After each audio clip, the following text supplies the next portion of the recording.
안녕하세요. 이 땅의 일, 영성, 그리고 예술에 대한 통합된 그리스도교 관점을 소개하고 나누기 위해 기독교 대한 선교교회 소금빛 교회에서 설립하고 후원하는 파이 미니스트리 통합 입문과정 성경은 드라마다 부속편 2024년 제2 성전시대 12번째 그리고 마지막 나눔을 시작하겠습니다. 오늘 저희가 함께 나눌 주제의 핵심은 성벽 건축과 관련한 것입니다. 그래서 성벽 건축의 의의에 대해서 우리가 나누고자 하는 이야기의 핵심은 느헤미야를 통한 고대 유대인들의 3차 귀환은 에스라를 중심으로 했던 2차 귀환으로부터 시작했으나 잘 진행되지 않았던 예루살렘 성전 중심으로 살아가는 삶을 완성하기 위한 주님의 인도하심이었다라는 내용을 함께 나누겠습니다. 느헤미야 주전 445년경에 페르시아 제국에서 또는 444년이다라고도 얘기할 수 있습니다. 주전 587년이냐 586년이냐 즉 남유다 왕국이 마침내 망하게 되었던 해가 언제냐에 따라서 445년이 되기도 하고요. 444년이 되기도 합니다. 어찌됐든 이 경에 페르시아 제국에서 황제 수를 맡아 일하는 관원으로 일했습니다. 그리고 그는 유대인이었죠. 성경에서는 에스더서에 나오는 아하수에로로 볼 수 있는 크세르크세스 1세 다음 황제였던 아닥사스다 1세. 그래서 아르타크세르크라고 또한 부르기도 하는 이 아닥사스다 1세 때 헌작관으로 일했습니다. 헌작관이라는 것은 왕이나 황제에게 진상하는 수를 관리하는 최측근 인사였습니다. 그리고 또한 언제든지 황제에게 수를 따를 수 있어야만 했기 때문에 황제의 얼굴을 가장 가까이서 보는 명예로운 관직이었습니다. 그만큼 니에미아는 굉장히 높은 위치에 높은 지위를 가지고 있었다라고 얘기할 수 있습니다. 그리고 또한 헌작관은 황제가 가장 신뢰하는 사람 중 하나였다라고 얘기할 수 있습니다. 그래서 왼쪽 어깨에는 황제의 입을 닦을 화려한 긴천을 걸치고 오른손에는 대추야자 나뭇가지로 만든 부채, 왼손에는 술을 따를 술병을 항상 구비하고 있었고요.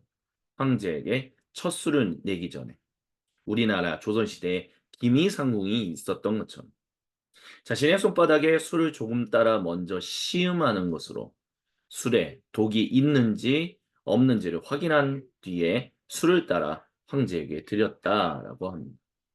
이와 같이 황제는 항상 독살의 위험을 가지고 있었기 때문에 또한 우리가 조금 이따 얘기를 나눌 거지만 페르시아 제국은 강력한 중앙 집권 국가가 아니었기 때문에 언제든지 독살의 위협을 가지고 있었거든요.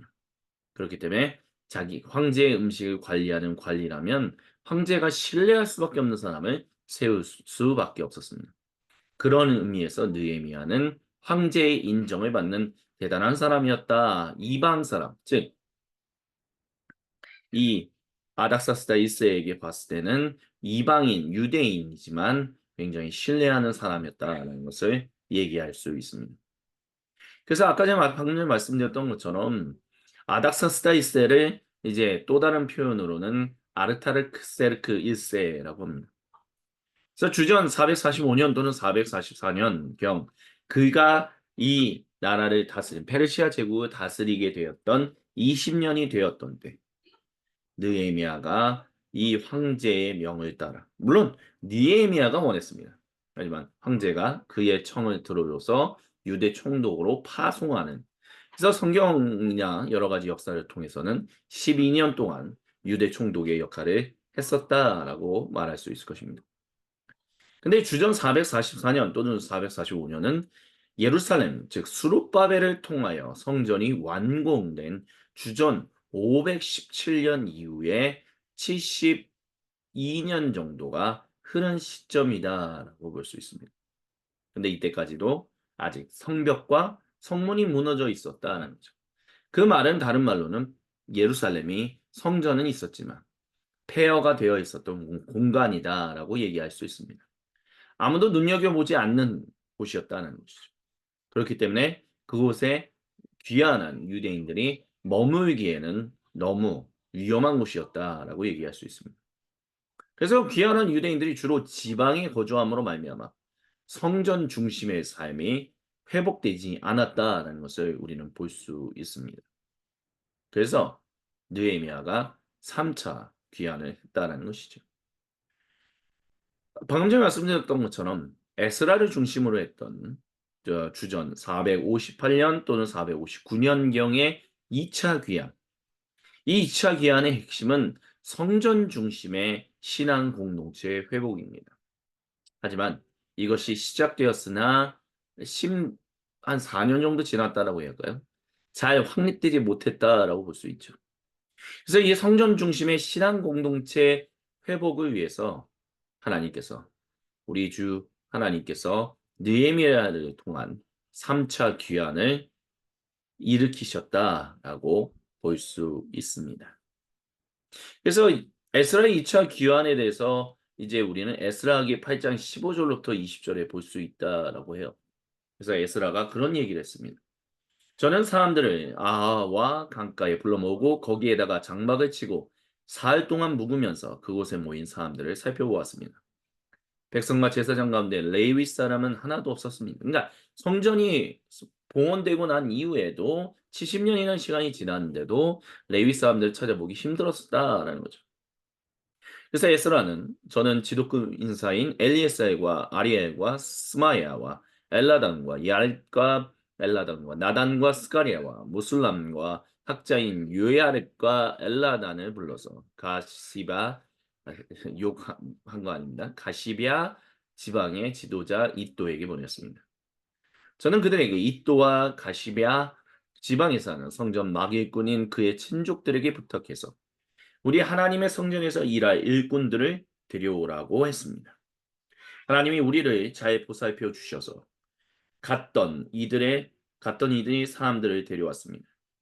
그들이 데려온 사람들은 레위의 아들이며 이스라엘의 손자인 마흘리 자손으로서 아주 유능한 인재인 세레비아와 그의 아들 및 친족 18명과 하샤비아와 무라리 자손 가운데서 여사야와 그의 형제들 및 그들의 아들들 20명입니다. 그래서 성전과 관련 성전에서 일할 수 있는 그러니까 찾아보지 못했다는 거예요. 성전에서 일할 사람들.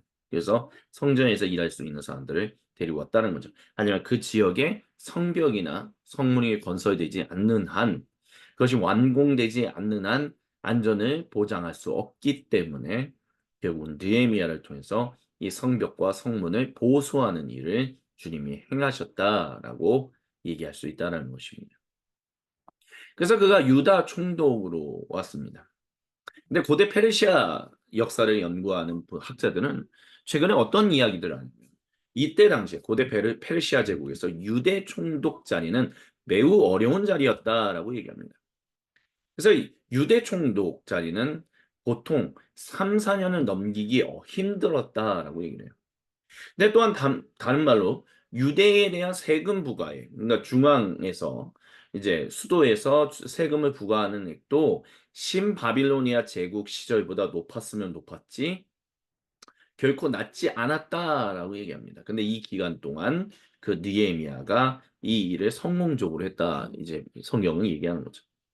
그렇기 때문에 성경이 나오는 그가 받았던 목숨 위협은 아니 황제가 보낸 것인데 목숨 위협이 어떻게 이렇게 일어날 수 있어? 근데 실질적이었다는 거죠. 왜요?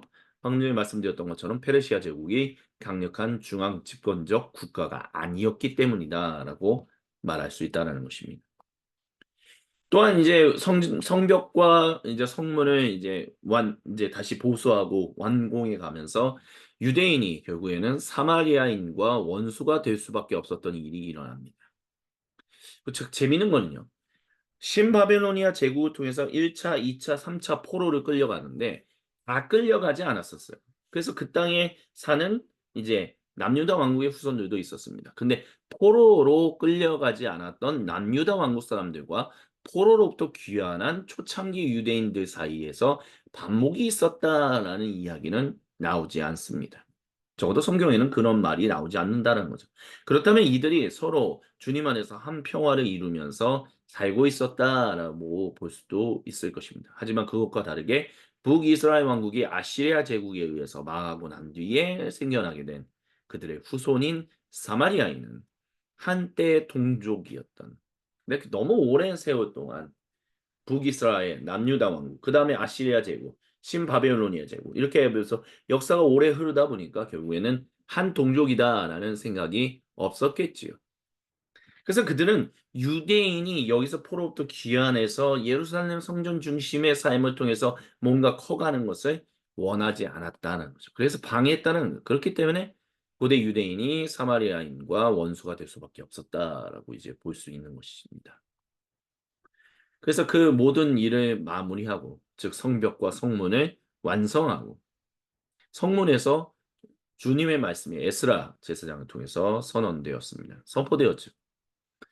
성문이나라는 것은요, 고대 이스라엘 민족, 룻기를 보면 대표적으로 나옵니다. 고대 이스라엘 민족 때부터, 그 왕국이 세워지기 전 사사시대 때부터 사람들에게 주님의 뜻을 토대로 법정 판결을 선언했던 장소가 바로 성문이었습니다. 그래서 성벽이 재건되고 난 다음에 느헤미야기 8장을 보면 수문 앞, 그러니까 정문이죠. 광장에서 주님 말씀이 선포돼요. 그리고 거기서 집단적인, 이제는 진실로 예루살렘 성전 중심의 주님 백성으로 살아가겠습니다라는 것이 이제 다짐됩니다. 굉장히 놀랍고 아름다운 일이 일어나는 것이죠. 그래서 저희는 이것을 통해서 결론 지을 수 있습니다. 니에미아를 통한 3차 기회하는 에스라 제사장을 중심으로 했던 학자 에스라라고도 하죠. 2차 귀환으로부터 시작했으나 잘 진행되지 않았던 예루살렘 성전 중심으로 살아가는 삶을 완성하기 위한 주님의 인도하심이었다라고 얘기할 수 있을 것입니다. 예, 이렇게 해서 2024년 성경 드라마다의 부속편 제2성전 시대를 12번의 나눔을 통해서 마무리하고자 합니다.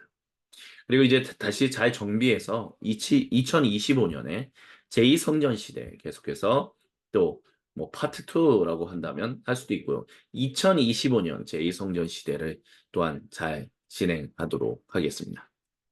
지금 이 시간까지 3개월이라는 시간 동안 이 나눔을 함께 들어주시고 주님 안에서 함께 영광을 올려드린 모든 분들께 진심으로 감사를 드립니다. 그러면 2025년에 다시 한번 제2성전 시대의 나눔으로 다시 찾아뵙겠습니다. 지금 이 시간까지 함께 해주신 모든 분들 진심으로 감사드립니다.